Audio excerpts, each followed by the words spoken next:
aqui de undergrad que estão aprendendo português, muito obrigada por estarem aqui com a gente, por terem feito a escolha de aprender esse idioma tão bonito através da nossa literatura, que é o mais bonito que a gente tem.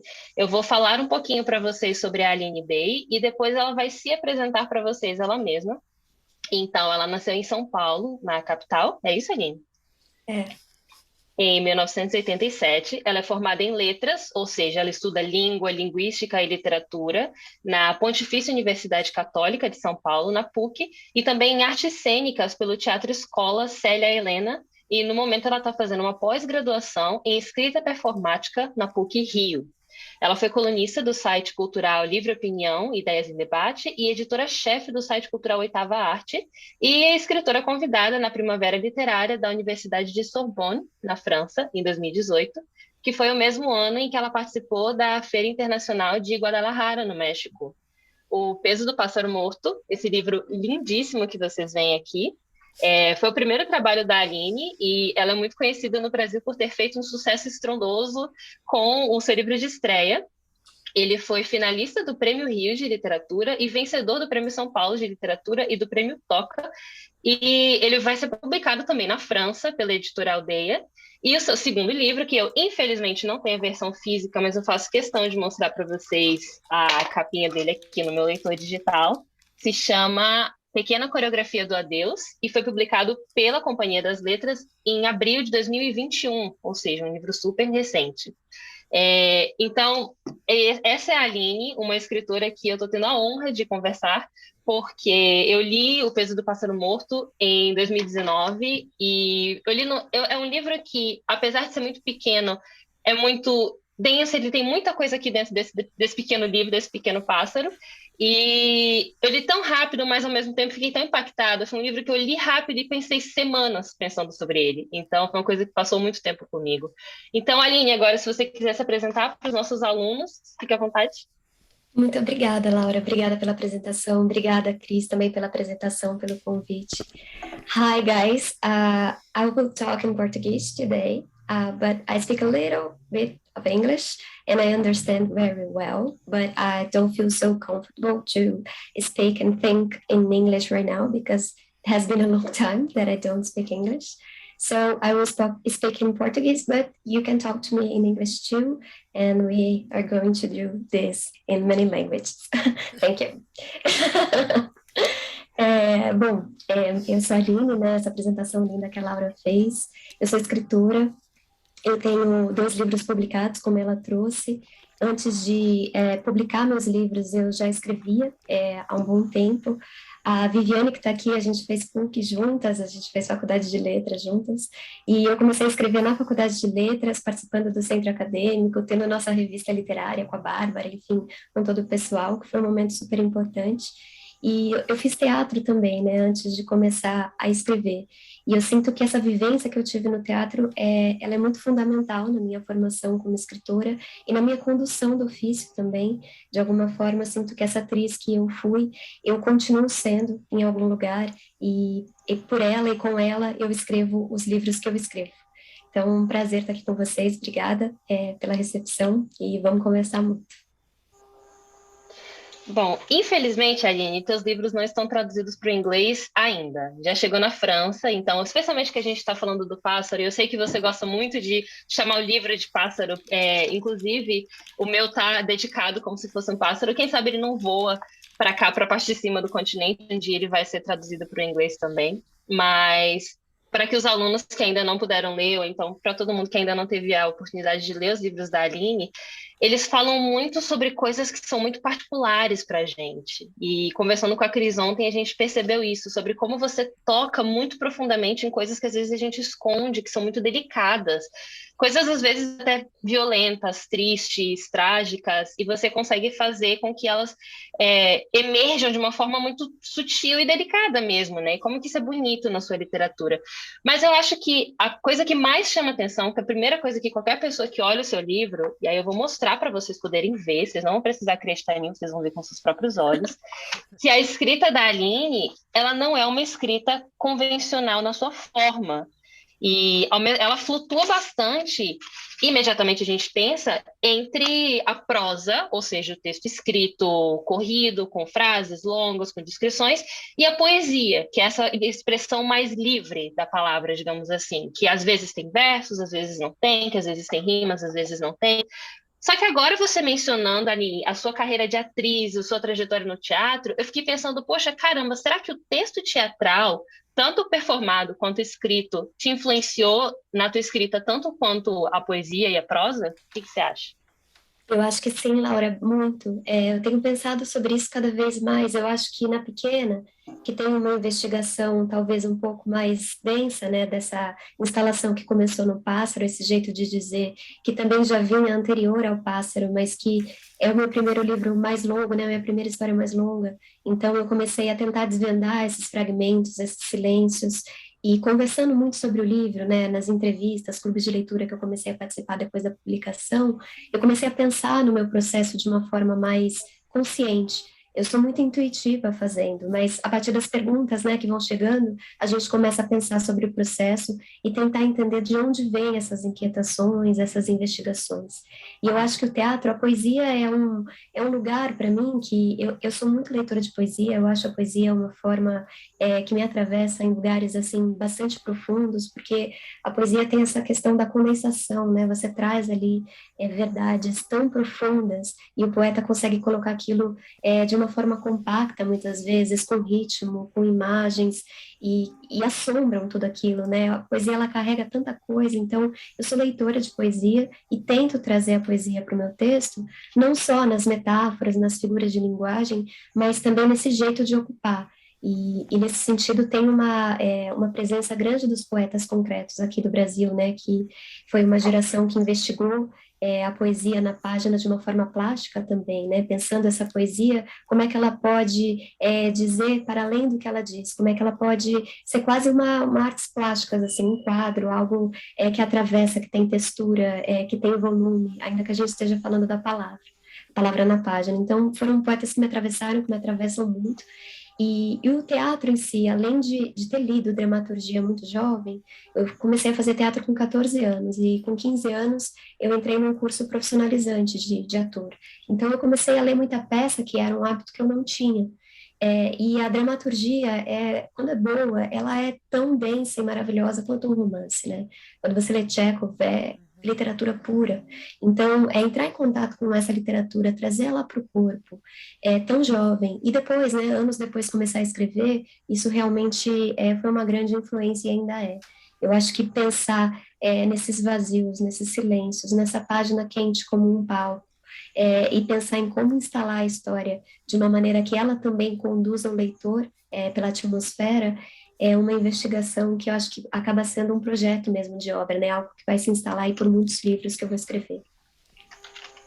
Caramba, de verdade, é muito bonito isso. E eu acho que isso daqui, na verdade, você é uma das pessoas que eu acho que agora no Brasil é mais conhecida por fazer esse estilo, que algumas pessoas tentam considerar um gênero, mas eu acho que, por ser justamente poético, ele fica melhor no não classificado, né? Nessa coisa híbrida, nessa coisa mista, que quanto menos rótulos tiver por enquanto, melhor, que é o chamada prosa poética, né? Então, talvez uma prosa teatral, uma prosa poética teatro, mas é muito interessante você tentar explicar o que que é a poesia, então o que que a poesia faz, para muito além dessa questão de versos e rimas.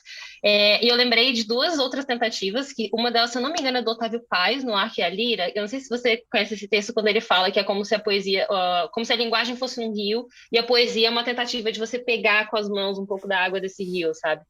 E aquela Uhum. famosa do Caetano Veloso, né? Que a poesia é a amizade e a prosa é o amor. Agora eu não sei qual que é qual, mas, mas existem muitas, né? Dessas tentativas. E você falou também na questão do teatro, quando você falou sobre pensar na sua produção e tudo mais, quando você começou a se ver mais conscientemente, principalmente para você que é uma pessoa tão intuitiva, que escreve de forma tão crua, né? Tão de dentro. Eu notei bastante mudança na sua forma de escrever de um livro para o outro, sabe? De 2019 para 2021.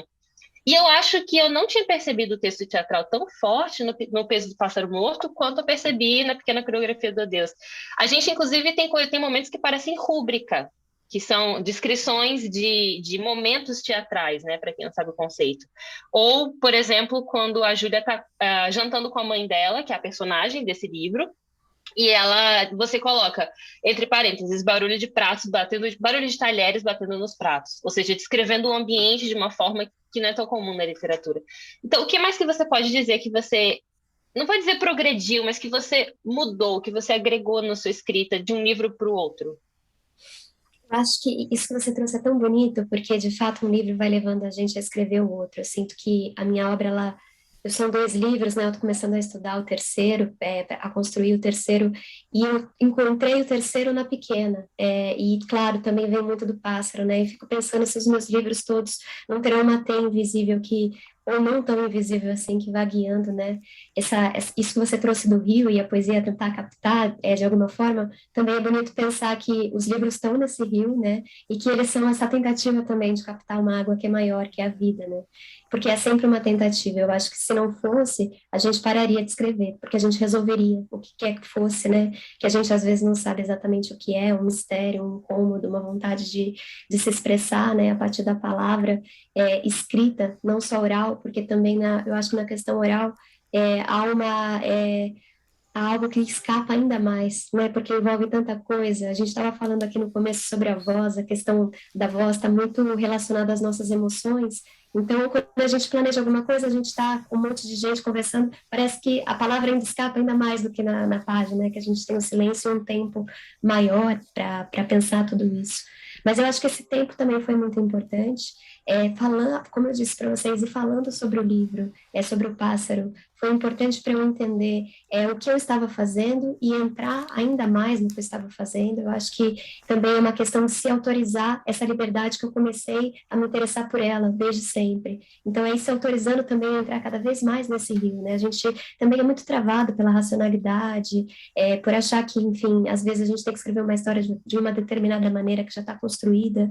A própria história tem que ir instalando o seu jeito de ser contada, ela mesma vai trazendo para a gente. E a pequena, ela tem uma questão com a dança, que não é só a dança que a Júlia experimenta também em um determinado momento da narrativa, mas ela também tem uma questão de um corpo bailante, que é esse corpo de volume de palavras, né, que deseja movimento de alguma forma. O volume do texto tem uma movimentação diferente da do pássaro, porque também são personagens diferentes. A protagonista do pássaro é uma protagonista que sofre um trauma, muito forte, e é uma personagem que fica imobilizada a partir do que lhe acontece. Então, eu acho que o movimento que ela tem é escavatório. Então, o livro ele é mais fixo, né? Como se fosse uma espécie de árvore. Já a pequena tem essa questão do movimento, porque a Júlia, ela é uma personagem que se locomove para o lado de fora da dor. Ela não quer ser definida e não é definida pelo que lhe aconteceu. Então, o livro ele tem essa necessidade, né, de baile.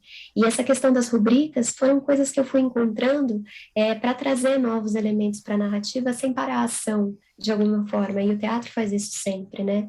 É quase como se a cena já estivesse acontecendo ali na página, eu e o meu leitor estamos olhando para ela de alguma forma, e eu trago alguns elementos a mais para trazer mais atmosfera para essa cena, quase eu não precisaria, mas é só para dizer, porque às vezes esse talher, por exemplo, ele pode, nesse movimento, nesse barulho, tem muita tensão, né? Porque esse almoço, esse jantar das duas, é um jantar bastante incômodo, não é fácil para Júlia estar com a mãe, não é fácil para Júlia estar com o pai. Então, esse barulho de talher me interessava pelo incômodo que ele gera, né, como som. Se não fosse esse caso, eu não colocaria. Então, não é só uma questão de ter, né, a rubrica, porque é muito bonito ter uma narrativa no meio de uma primeira pessoa, eu acho. Mas, de qualquer forma, sempre eu sinto que as descobertas que eu vou fazendo, as saídas que eu vou encontrando, elas têm que estar conectadas com a história, conectadas com esse centro, né, da história. Uma outra coisa que aparece, né, na pequena coreografia, que o pássaro ainda não tinha chegado nesse lugar, é a questão do tamanho das fontes. No pássaro tinha uma questão de espaçamento, né, que às vezes a personagem falava mais devagar e a letra abria, então a palavra crescia. E no caso da pequena tem uma coisa de ficar menor, a palavra fica um pouco menor, especialmente um eu, que é um eu muito machucado, porque a Júlia tem uma autoestima bastante machucada por conta da família disfuncional que ela vive, que ela está imersa. Então, de novo, né, tentando analisar essa primeira pessoa, às vezes, quando a gente está escrevendo numa pessoa, não importa, primeira, terceira, a gente sempre limita alguma coisa, tem alguma coisa que se perde nessa escolha. E no caso de uma primeira pessoa, a gente perde um pouco a impressão do todo, a gente fica muito com aquele personagem, né? Então, trazer um eu menor dizia muito sobre a Júlia, coisas que talvez ela ainda não tenha linguagem para trazer para a gente como narradora da própria história.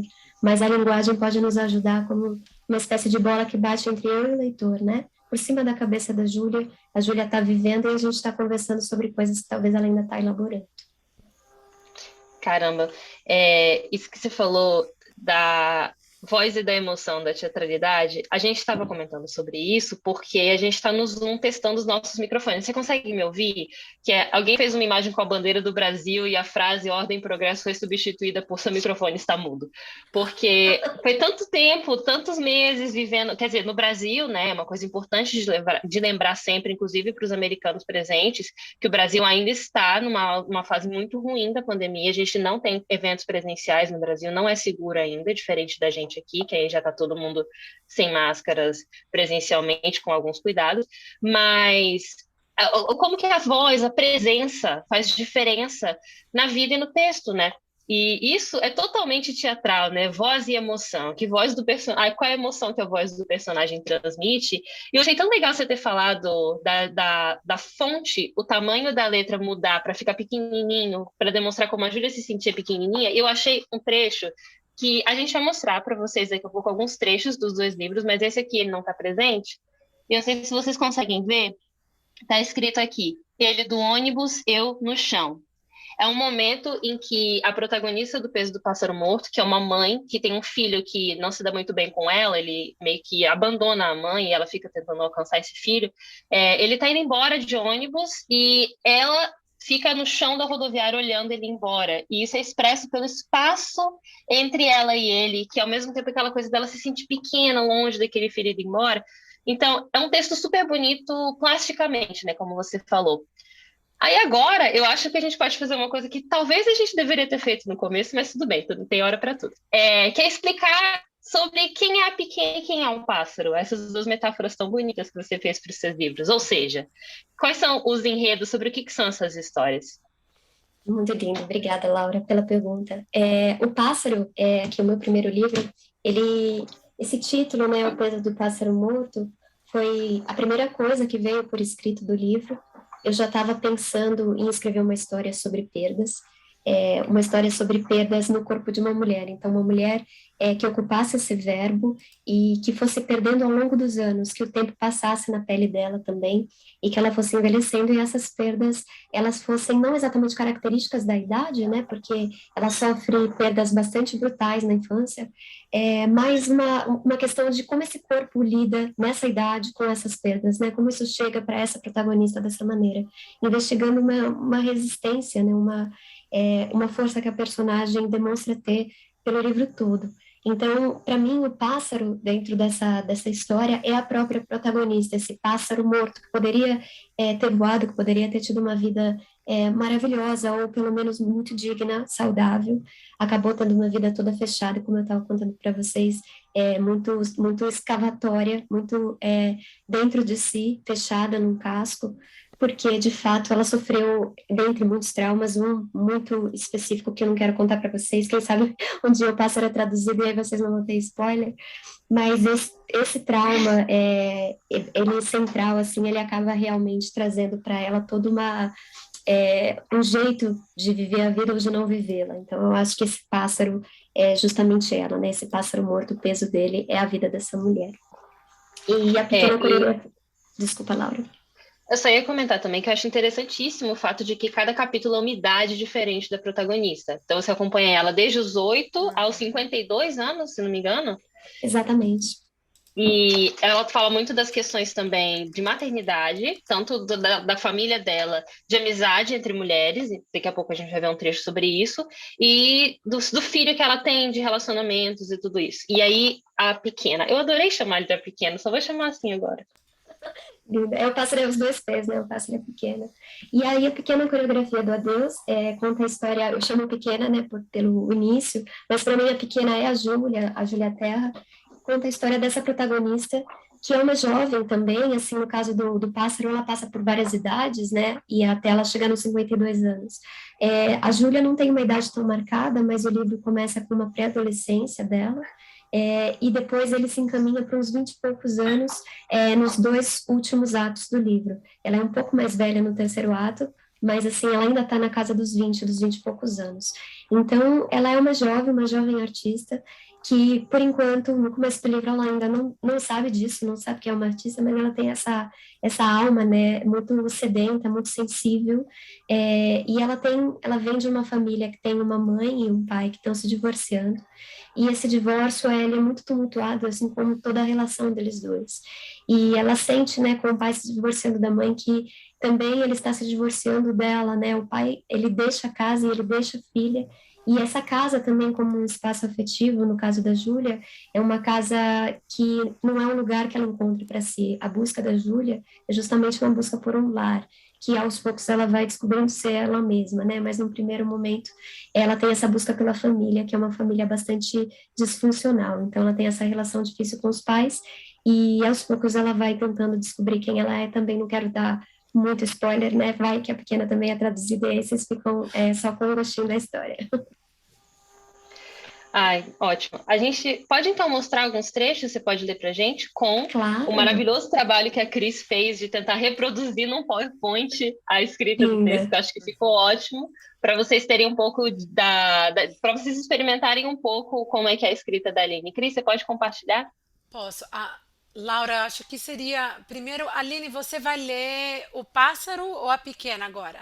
O Pensei pássaro em ler primeiro? primeiro pássaro, Tá sim. bom. E, Laura, você quer então fazer aquele trabalho de dar uma pequena descrição em inglês? Sim. Okay, so it was a little bit of a challenge, maybe a little big challenge, to translate. I tried to translate a little bit of what Aline's text is. And first of all, I translated the title as The Weight of the Dead Bird, meaning quite literal. I know publishing houses and translators, translating is an art, honestly, it's not a science. So there's a whole feeling of the text. You have to recreate the text. But basically, here we're going to follow this protagonist, which is a kid, a very young girl that just lost her best friend. Her best friend died. And then she goes to visit one of her neighbors that is a benzedeiro. It's a person that's very common to Latin American cultures that uses some sort of supernatural magic or belief and traditional, maybe indigenous practices of healing. And then she's friends with this man, and then he tells her about the letters that he used to write his wife when they were younger. So she tries to write a letter to her dead friend, and that's what we're going for right now. Thank you, Laura. So beautiful.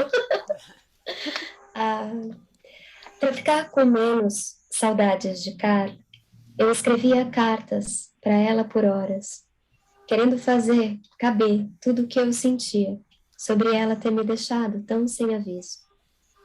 Quando eu ainda era amiga do seu Luiz, benzendo da gripe, ele me contou que carta era um ótimo jeito de dizer que se amava alguém, porque às vezes falando a pessoa não entende nada, ou escuta pouco, pensando em outras coisas. Escrever é mais forte, ele me disse.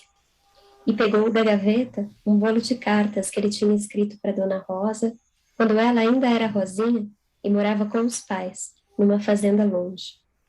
Foi numa festa de São João que a gente se conheceu. A Rosa era a menina mais bonita com aquelas tranças. E eu imaginando a Dona Rosa de tranças, mas não conseguia deixar ela sem ruga. Na minha cabeça ela virou uma cara velha num corpo de moça. Me deu vontade de rir. Seu Luiz leu algumas cartas para mim. A Dona Rosa, toda sorridente na cozinha, de um jeito que eu nunca tinha visto, me serviu o pudim e estava o melhor dos melhores. Assim meu estômago vai desmaiar, eu disse chupando a colher.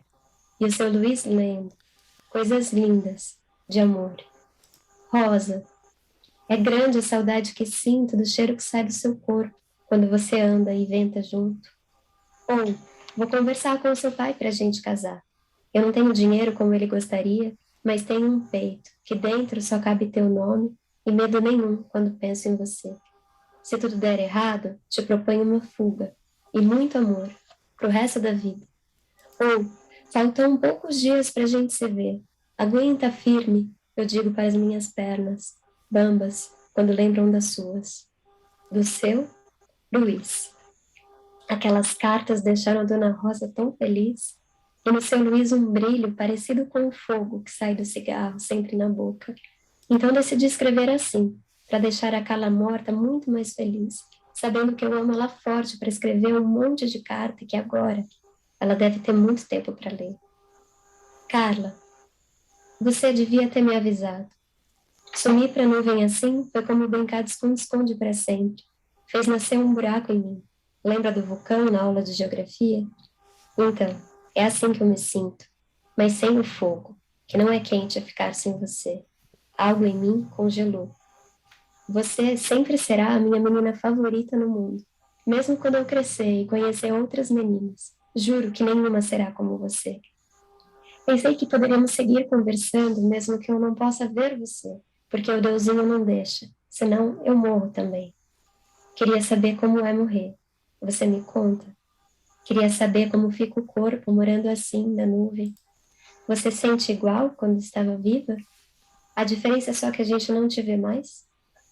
Achei uma foto sua no álbum da escola. Você estava com o sol na cara e o seu olho verde, mais verde que nunca, por culpa do amarelo do sol. Você estava linda, cara. Na foto eu deitei no seu ombro porque você estava linda e porque eu te amo, mesmo com você morta. Espero que os seus olhos estejam abertos. Um beijo e um abraço. Na próxima carta eu vou te fazer um desenho.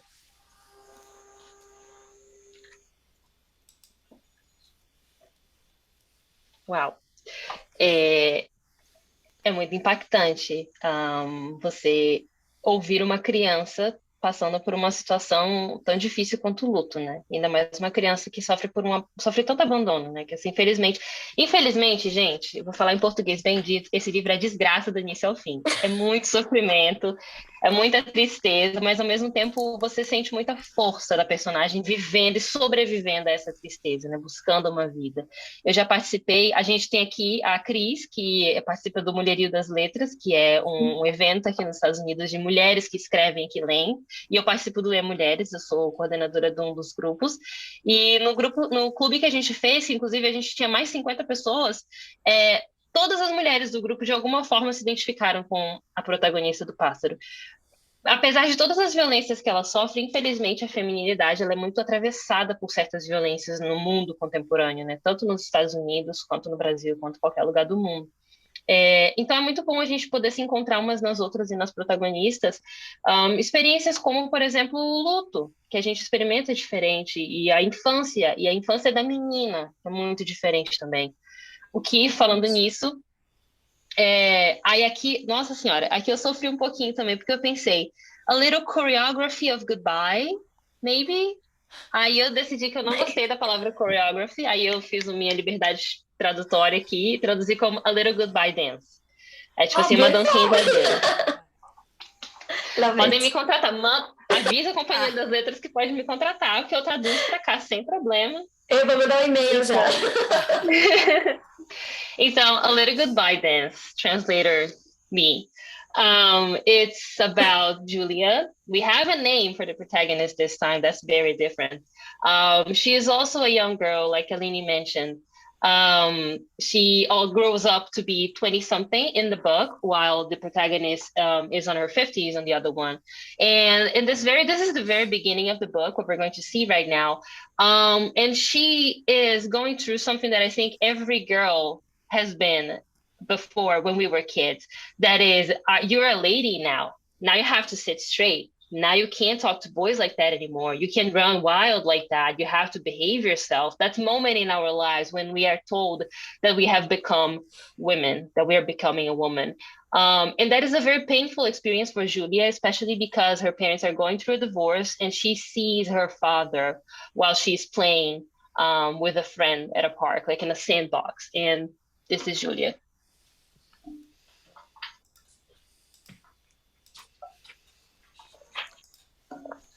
Aline, can I say something to you in English very quickly?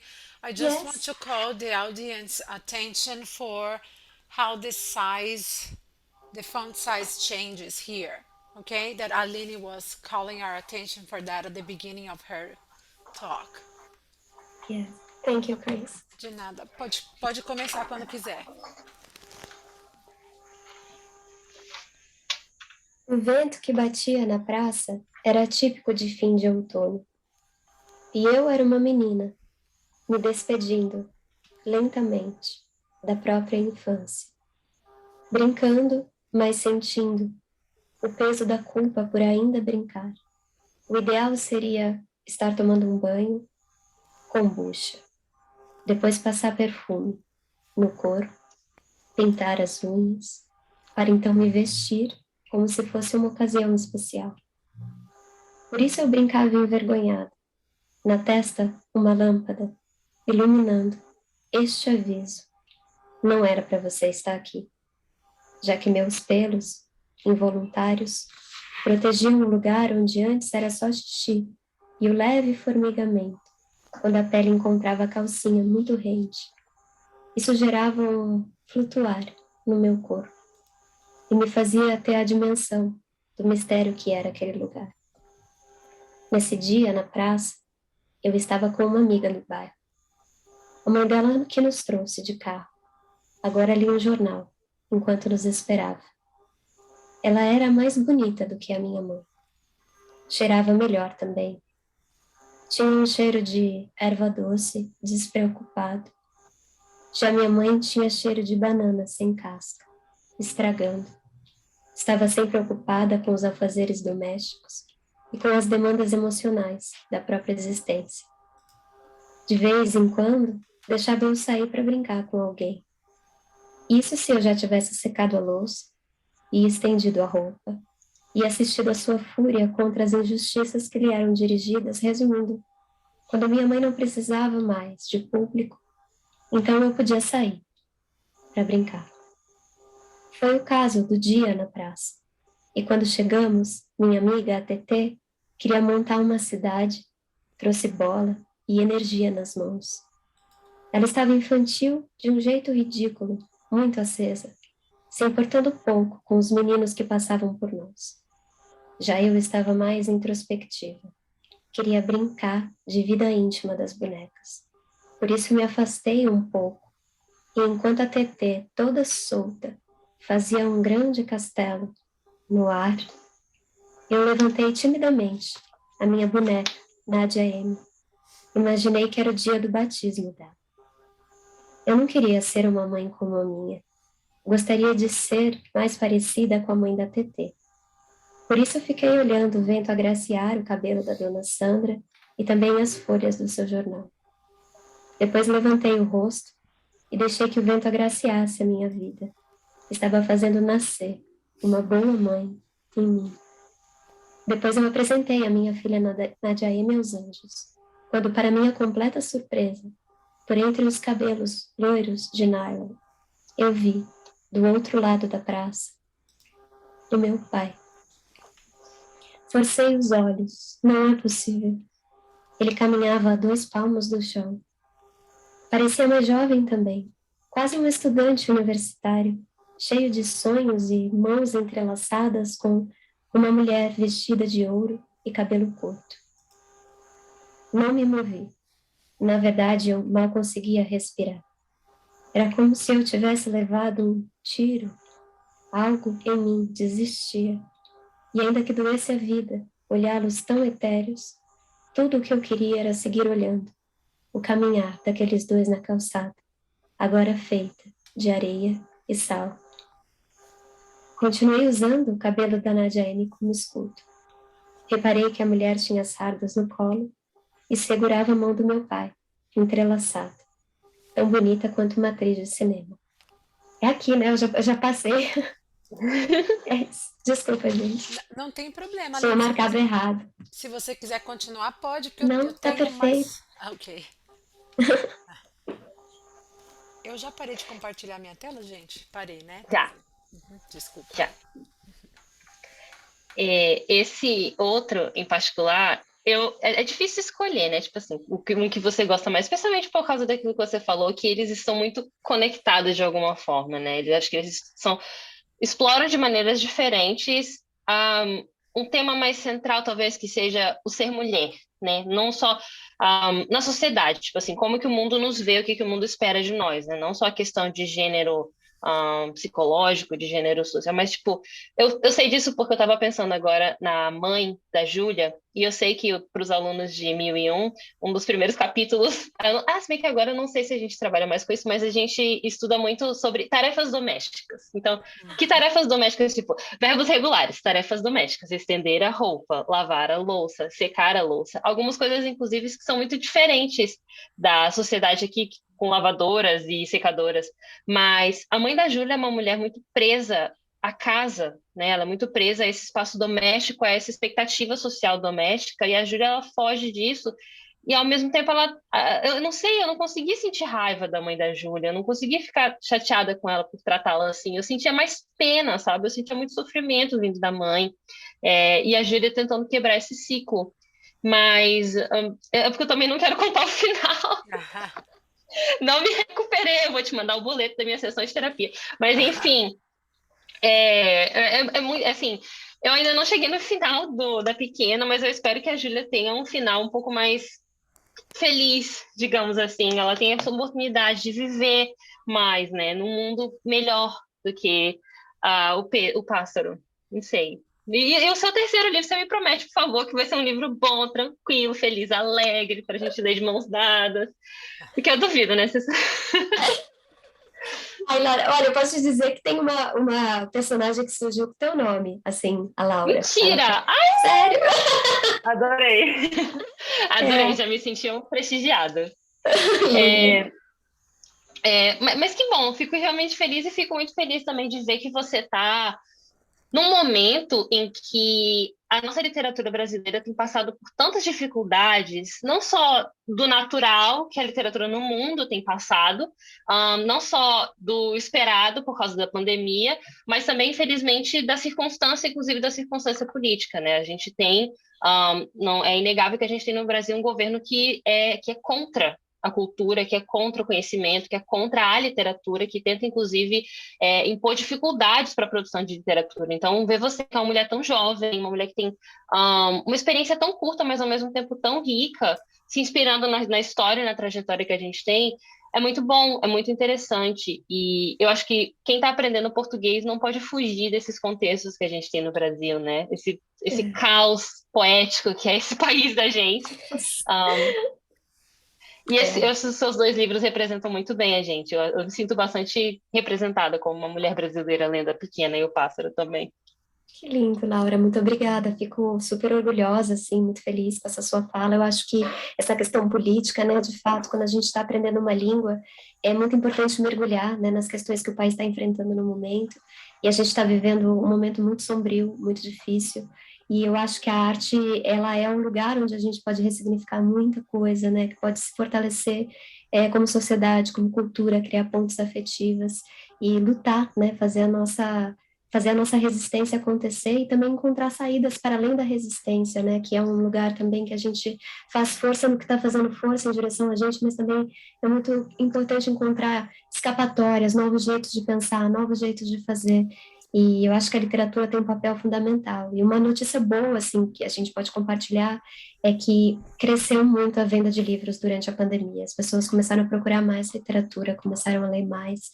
A gente que escreve hoje, né, os autores, as autoras, a gente tem sentido que as pessoas estão mais interessadas em conhecer a produção que é feita pelos jovens, né, por quem tá vivo agora, e valorizando mesmo a produção nacional. Isso é uma coisa muito boa e que eu espero que se solidifique, né, com o passar do tempo e que as pessoas vão descobrindo os autores que a gente tem, porque a gente está vivendo um momento de muita gente boa escrevendo no Brasil. É impressionante, assim, o tanto de mulheres escritoras e homens escritores, enfim, é maravilhoso. Então, é muito bom também poder ter um país de leitores, né? Eu acho que isso, a transformação, ela começa também nesse lugar da leitura e eu espero que a gente se estabeleça mesmo como um país que lê. Sim, com certeza. Essa também é uma diferença muito grande entre a produção literária do Brasil e dos Estados Unidos. Eu acho que no Brasil a gente consome muita cultura de fora do nosso país e a gente tem um problema de valorização da nossa própria produção, enquanto que aqui nos Estados Unidos eu sinto pessoalmente, indo visitando livrarias, conversando com colegas, que falta muito tradução, falta muito se abrir para o resto do mundo, para ver o resto, o que que o resto do mundo está produzindo. Então essas fontes são muito importantes. Bom, vamos comentar. A gente pode abrir agora para quem tiver perguntas para fazer para você ou comentários para fazer para você. A gente vai precisar se ater aos próximos 15 minutos, porque a gente precisa ser pontual na nossa saída. Mas eu vou então deixar o microfone aberto e aí a Cris e o Lunara, vocês me ajudam com as mãos, porque eu não estou enxergando nada no meu celular.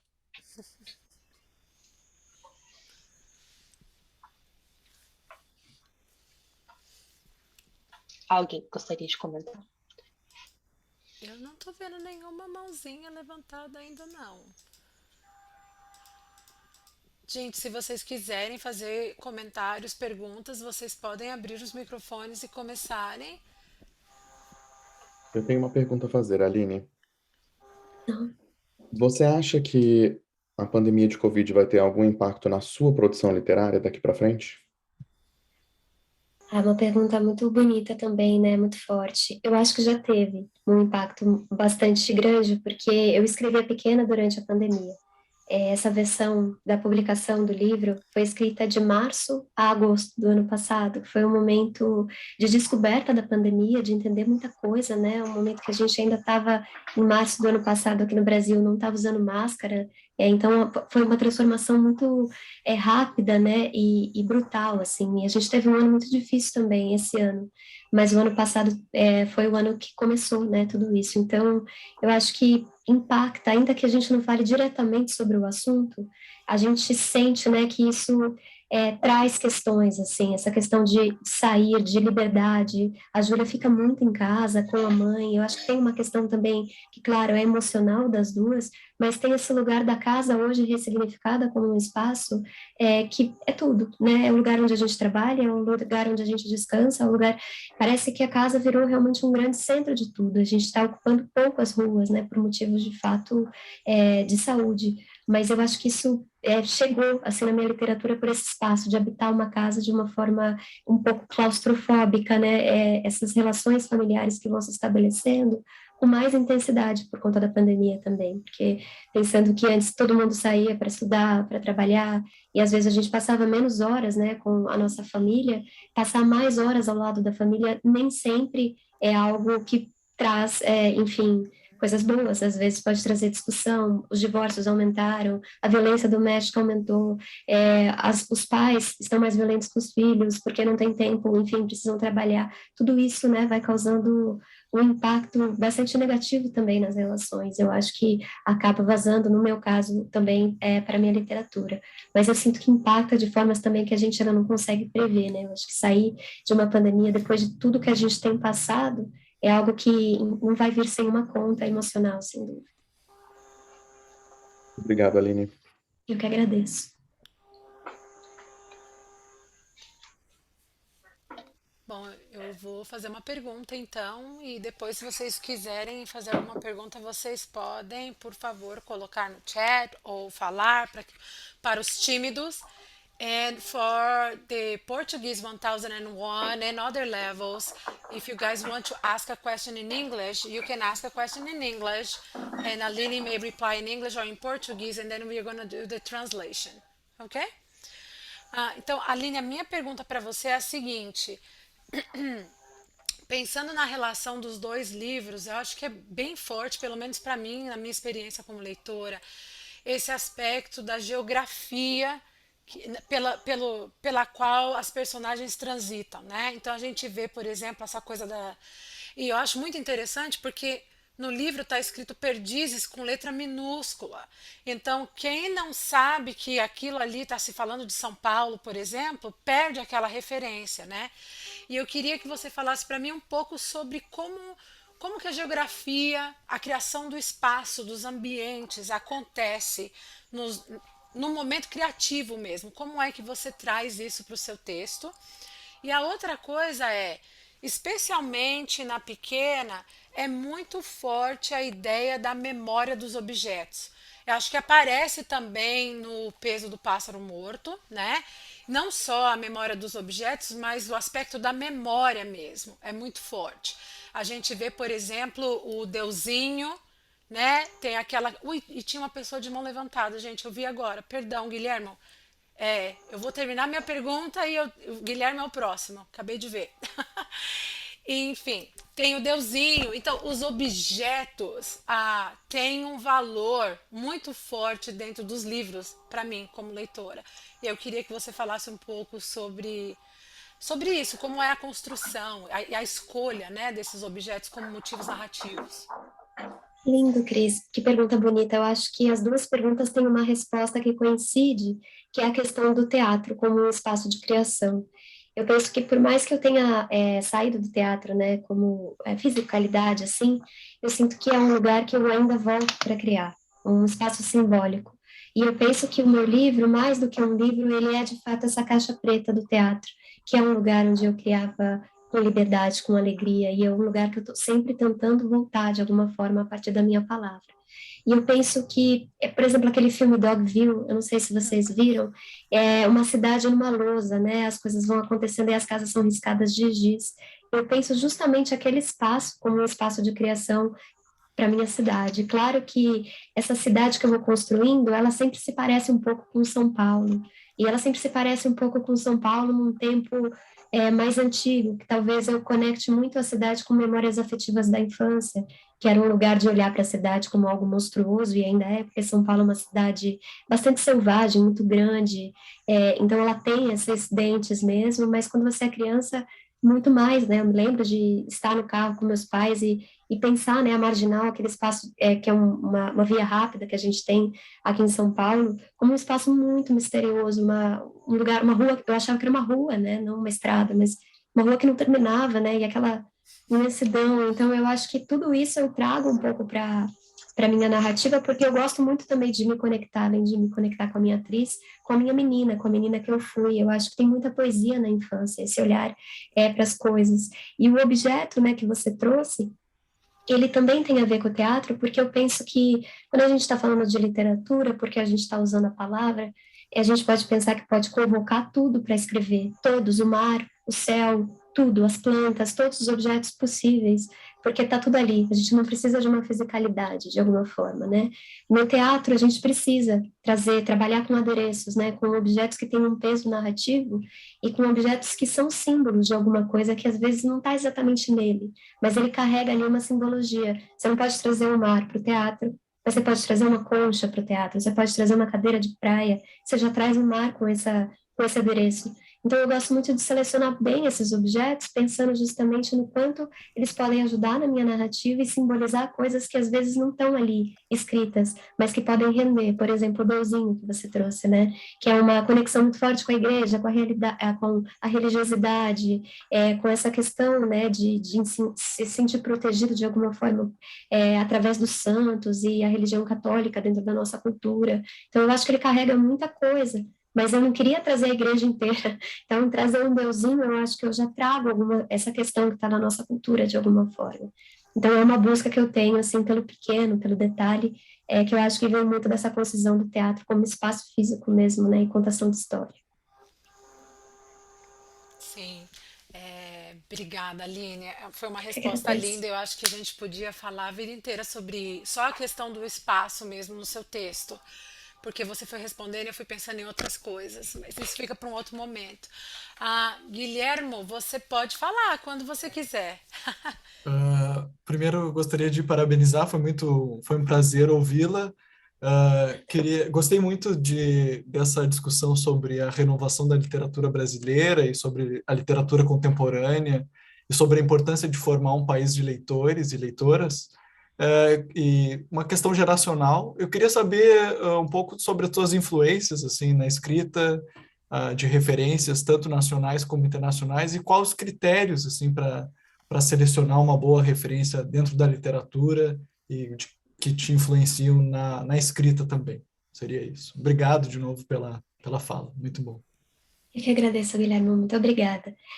Uma referência, assim, muito forte que eu tenho é a Clarice Lispector, que é uma autora muito conhecida aqui no Brasil, né? Talvez vocês até já tenham lido, quem é americano mesmo.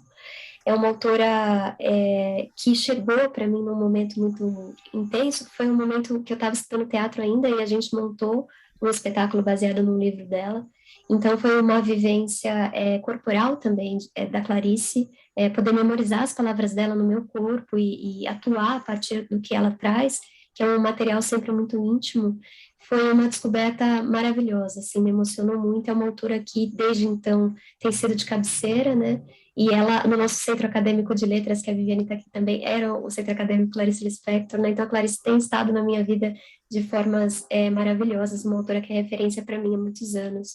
A Hilda Hilst também é uma outra autora brasileira bastante conhecida e muito maravilhosa, que também está sempre por perto, é uma autora que tem um ritmo que me coloca no eixo das minhas próprias histórias, assim, ela traz uma pulsação, né, de vida, de fogo, muito bonita, uma poeta, né, quando faz prosa não deixa de ser poeta, então a prosa dela tem esse fogo único da poesia. Da nova geração, a Ana Martins Marques é uma poeta incrível, assim, que tem uma poesia que me emociona, assim, por todos os cantos, ou quando ela lança livro, todo mundo sai correndo para comprar, ela é muito amada aqui no Brasil, é uma poeta super jovem, mas a gente tem um apreço muito grande pela palavra dela, enfim, ela lançou um livro esse ano que chama Risque Esta Palavra, que é lindo demais, e ela fala sobre. São vários livros, né, dentro do livro, e ela fala sobre, inclusive, parar de fumar. Então, quem tem alguma relação com cigarro, eu não tenho, eu fiquei com vontade de fumar, ela falando para de fumar, que é tão bonito tudo que ela fala, assim, mesmo fumar mais metafísico, né? Enfim, é uma grande referência também. Aí, na hora de falar, a gente esquece tudo, né, porque fica nervoso, mas tem a Júlia Kodo, é uma autora brasileira muito jovem também. Ela lançou o primeiro livro dela esse ano de contos, que chama Você Não Vai Dizer Nada. Ela lançou pela mesma editora que publicou O Pássaro, a editora Nós. E ela é roteirista também, mas ela tem uma narrativa tão surpreendente. Você vai lendo ela e você vai ficando absolutamente rendido pelo poder imaginativo que ela tem, pelas amarras das histórias, pela sensibilidade, pelos lugares estranhos que ela vai levando. Eu acho que ela trabalha essa questão do estranhamento muito bem, essa questão do absurdo, como Beckett, como a Verônica Stiger, que é uma outra autora nossa também, maravilhosa, um pouco mais madura, maravilhosa também, que traz os estranhamentos da sua prosa de uma forma assim, de revirar mesmo. A gente tem autoras muito interessantes, né? Tem a Tatiana Salem Levy, que publicou Vista Chinesa também esse ano, um livro assustador, assombroso, de perder as forças do corpo mesmo. Eu fiquei com dores corporais. É uma história verdadeira que ela conta, uma história verídica, né? Que ela se apropria, algo que aconteceu com uma amiga dela, uma amiga irmã, mas ela se apropria de uma forma bastante literária. Ela escreve com uma coragem muito grande, um livro urgente, assim, também recomendo demais. Enfim, são muitas autoras, assim, incríveis e autores também. A gente está vivendo um momento que é até fácil, sabe? Como você perguntou, né? Como reconhecer? Eu não sei, mas a gente vai sentindo, assim, né? Até pela sinopse, assim, a gente vê a capa, quando um livro me conquista, é já pela capa, assim, pelo título, sabe? Pela combinação dos dois, vai me chamando, assim, o canto de sereia. E aí eu vou chegando e às vezes, quase sempre, eu tenho razão quando a minha intuição, assim, ela liga. Então, eu gosto também de ser conquistada pelos livros dessa maneira. E dos clássicos, assim, tem o Lavoura Arcaica também, do Raduan Assar, que é um livro, para mim, de cabeceira. E, para falar um gringo, o Milan Kundera, que A Insustentável Leveza do Ser é também um dos meus livros favoritos, maravilhosos, assim. E os americanos são muitos, né? Assim, a Louise Gluck, eu não sei se vou falar o nome dela direito, mas ela ganhou o Nobel recentemente, uma poeta, que chegou no Brasil para a gente esse ano. Ela é maravilhosa, vou mostrar a edição para vocês. Eu adorei as poesias dela. Essa é a nossa edição aqui, um poeta incrível. São, eu acho, três livros aqui dela, publicados, e maravilhoso. Assim, eu gosto de dobrar páginas, né, quando eu, enfim, e o dela tá tudo dobradinho, assim, são poemas muito lindos. E tem também a versão em inglês na página, então, versão bilíngue, muito bonita a edição.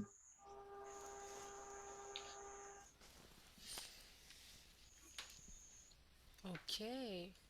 Ah, Bom, nós agora só temos um minutinho, então talvez, Aline, você queira falar um pouquinho, desculpa, queira se despedir, sim?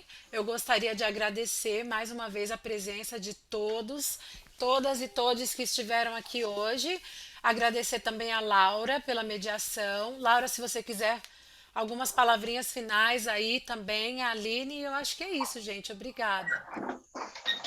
Eu Obrigada. queria Eu queria pedir para todo mundo que está aqui, I wanted to ask all of you who are learning Portuguese, read our authors, read our women authors, our girl authors, our people who are putting themselves out there to make art for us. Because believe it, it's not an easy job anywhere. It's particularly harder in Brazil. So find all the translations you can have. The library here at UGA, like across from Gilbert Hall, you can find a library full of Brazilian books, Latin American books, books from everywhere, translated or not. So, yes, é isso, gente. Vamos dar esses biscoitos porque a galera merece. Linda, muito obrigada, Laura. Obrigada, Cris. Foi um prazer imenso conversar com vocês essa tarde. Agradeço a recepção, as perguntas. Espero que logo a gente possa se ver, se conhecer, se abraçar, conversar. Me senti muito acolhida. A Vivi perguntou aqui onde eu posso me encontrar no Instagram. Eu estou, não sei se vocês acompanham o Instagram, mas eu estou lá como @AlineBacon, meu nome, né? E é isso, gente. A gente se encontra. Thank you so much. It was a pleasure. It was a beautiful meeting. So I was really happy to be here. Thank you. Muito lindo. Obrigada, Aline. Tchau, gente. Boa Obrigada. noite.